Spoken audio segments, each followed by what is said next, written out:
Dans le film qui sera diffusé demain soir sur Arte, on voit cet épisode du stade là. C'était assez fréquent puisque ce pays, on va y venir tout à l'heure, hein, bien sûr, on va revenir sur certains aspects culturels, etc. Pour l'instant, on parle des choses épouvantables et puis je rassure nos auditeurs, on va revenir à des choses un peu plus fondamentales peut-être.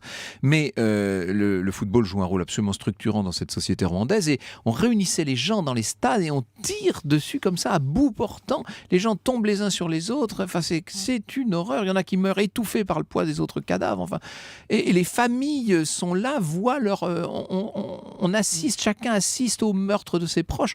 C'est une indescriptible destruction d'êtres humains, tout à fait ordonnée, à heure fixe, hein, puisque les massacres ont toujours lieu de jour. Ils s'arrêtent vers 17h, 17h30 et on attend la réouverture des bureaux, si je puis dire, pour reprendre le lendemain matin. Alors voilà, c'est ça qu'il faut comprendre. Effectivement, généralement, les gens se sont rassemblés dans les stades de football à Kibouye que vous venez d'évoquer, mais principalement dans les églises, dans les paroisses.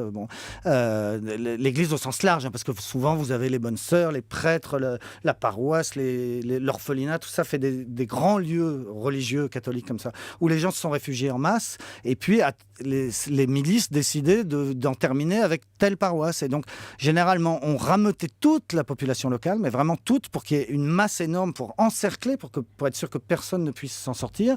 Et puis souvent, ce sont les milices interamouées, la gendarmerie, l'armée qui arrivaient et qui donnaient l'assaut. Et donc, on lançait des grenades à l'intérieur des églises, mais ça tuait pas tout le monde, parce qu'il y a toujours des gens ils étaient tellement nombreux que les corps se protègent les uns les autres. Et ensuite, on envoyait les miliciens avec des machettes et on terminait le travail à la machette.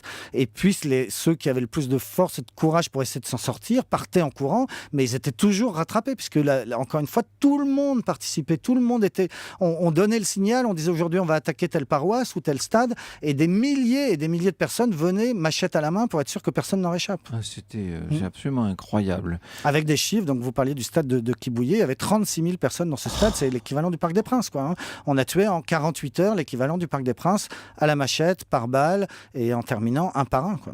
Et je comptais, c'est un peu sordide, mais c'est pour se faire une idée, c'est pour bien comprendre tout ça, que le nombre total des victimes de ce génocide, c'est l'équivalent de 100 fois le stade de France rempli.